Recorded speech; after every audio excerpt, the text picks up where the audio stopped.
तुमर अनेक स्त्री थिले अन्यर स्त्री को आनी तुम्हें भोग कर एणु तुम घर खड़ग जीव ना। अनेक स्त्री थिले अन्यर स्त्री को असुचि कल एणु करी तुमर स्त्री को अन्य माने असुचि करिवे। पापर दंड मिलला ना नहीं। तुम्हें अन्यर पुरुष को खड़गरे मारिल तुमर घरे खड़ग बुलिब कि कथा। परमेश्वर न्याय करती ना नहीं। 9 मास जाए चुप रहिले केते चुप रहे।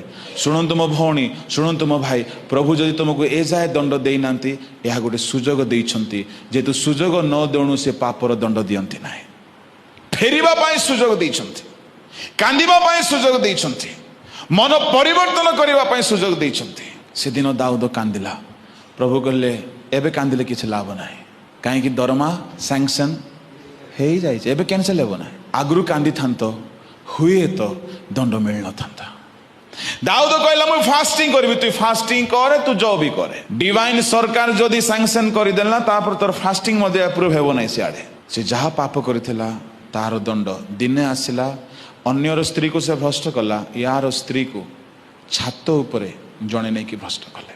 अन्य घरे खड़ग पसैथिला यार घरे खड़ग पसिला यार पिला मन को हणा गला। आपन को कहिवा पई चाहे आज बल अच्छी सुजोग अच्छी बोली पावर मिसयूज करंतु नाही। यदि करिवे दिन आसीबो प्रभु न्याय करिवे।